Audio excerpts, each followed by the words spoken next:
Hello, this is Mr. Hornsby 83 with another Mr. Hornsby 83 review, and today gonna review the big crossover Teenage Mutant Ninja Turtles, Transdimensional Turtles, and it starts out with Mikey and Casey and I think April were sleeping while everybody else was, I guess, working on their deck on the ship out there with Professor Honeycutt, and Mikey and Casey are sleeping on one couch, and Casey kicks Mikey off, and Mikey gets up. He's like, "Isn't it like the middle of the night in space or whatever?" And Leo's like, "There's no time for sleeping because there's one piece of the black hole generator left that we need to get," which that'll probably be the focus of the next episode. I don't know when they'll do the next episode. I don't know if they'll do it this Sunday or do another freaking hiatus until they're ready to get the rest of season 4 set. But then after that interaction, turtles get transported somewhere, and they meet their 80s counterparts from the 1980s cartoon. And when they first meet them, the other turtles are wondering what's going on. The current turtles are like, "Whoa," and Raph's complaining because he can't see his butt and all that. And the 80s turtles show up. They're trying to talk to the other turtles, but 80s Donnie comes out with his teleportal gun, and they think it's a gun that they're trying to blast them with, so they start fighting. Well, except for two Mikeys just sitting there. "Oh, this is awesome. You're just like me." And that was funny. And then after they get done fighting, they start talking. The 80s turtles explain to the current turtles why they brought them there. And then we get Raph talking about, "Yeah, that's why we called you posers here." He's like, "Oh, did I say posers out loud?" "Oh, my bad. I'm sorry," like being sarcastic, Raph, like he was back in the 80s, which is something I had a problem with the Turtles Forever, which I'll talk about. I'll talk about all that at the end of this video. So they explain everything, and then Crane pops up, and they fight Crane. And Crane says, "You're not going to stop my plan," and he teleports to the next world.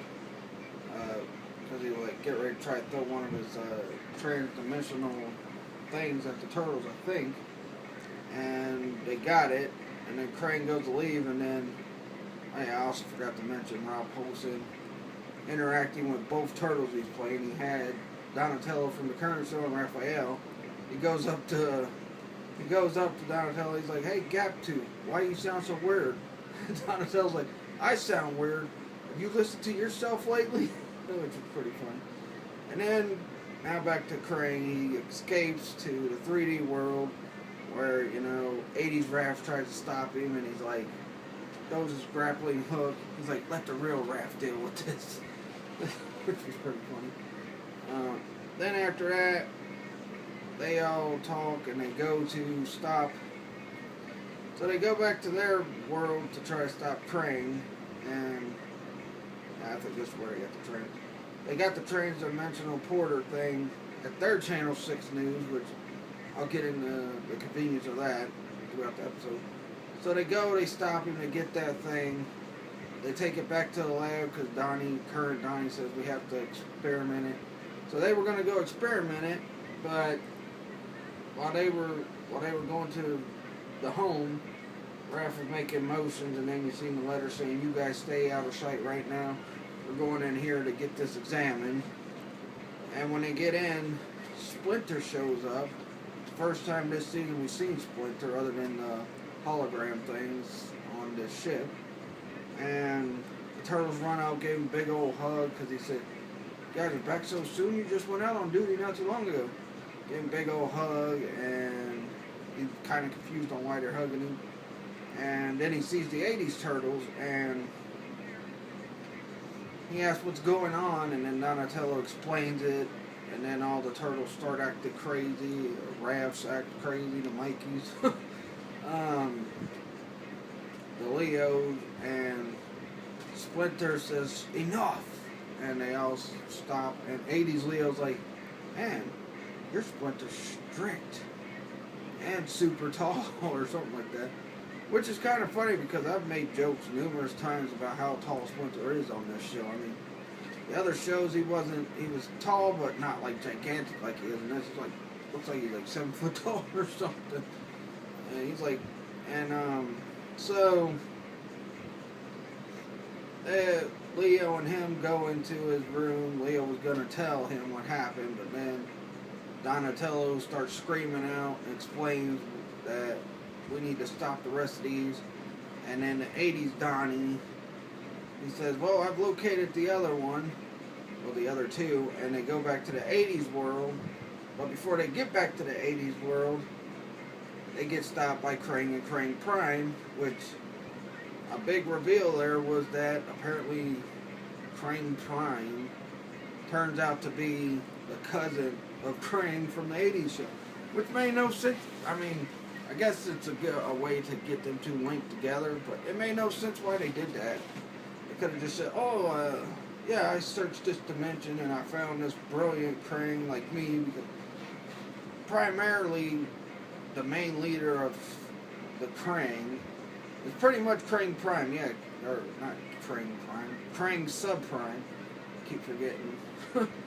Krang Prime's like a giant freaking thing, but Krang Subprime is more like, I guess you say he's first lieutenant of Krang Prime, but he's more involved with the issues and taking out the turtles than Krang Prime is. So they're talking, and the turtles are, I guess they break loose, start fighting the Krang, and then they go back to the 80s and get the transporter thing that Krang made.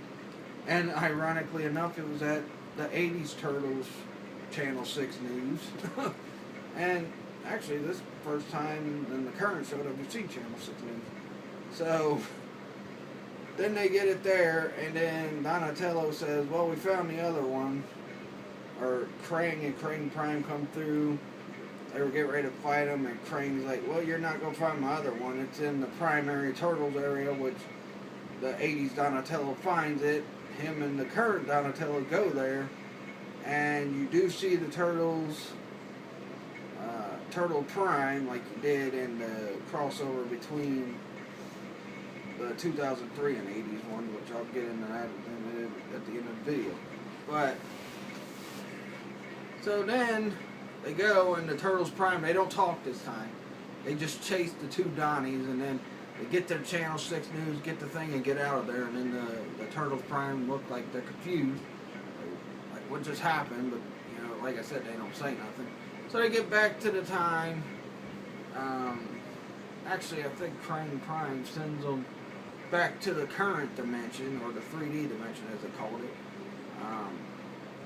So they leave the 2D dimension.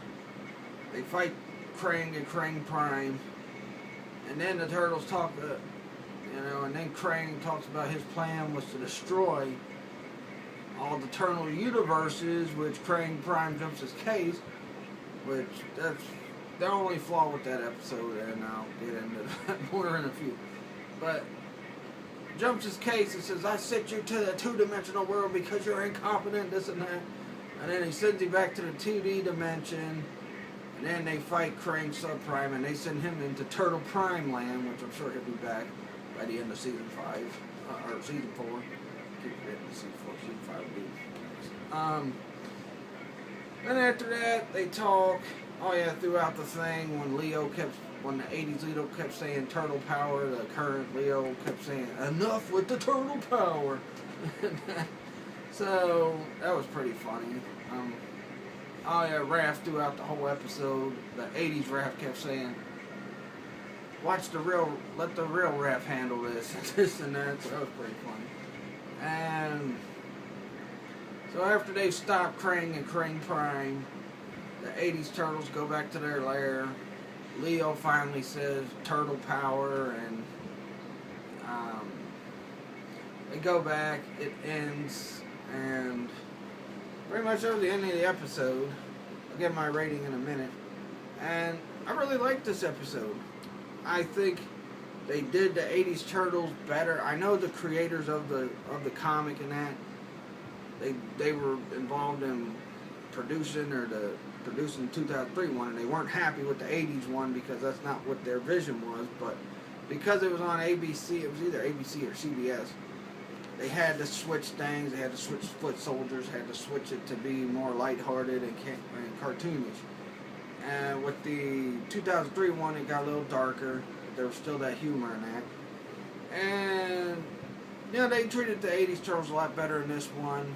A lot of people grew up watching the 80s Turtles. Me, myself, I watched it. I watched the movies that came out in the 90s, even the freaking crappy 1-3. But, at least they didn't bury the 80s Turtles. And they had the actual voice actors from the 80s show come back, well, with the exception of the guy who played Shredder, because he was Uncle Carl and he had passed away a few years ago. Which, another thing too, was a weird ending, which was another flaw of the episode. Other than that, it was good. Where the worm comes down from the wormquake, and the Turtles go to take down the worm, and they think it's Shredder or Krang that did it. And then you see Tiger Claw slice through it and come out. I don't know what that was about. Well, maybe we find out in a later episode, or maybe they'll do another crossover episode, who knows. But, yeah, I like how they treated the Turtles this time around.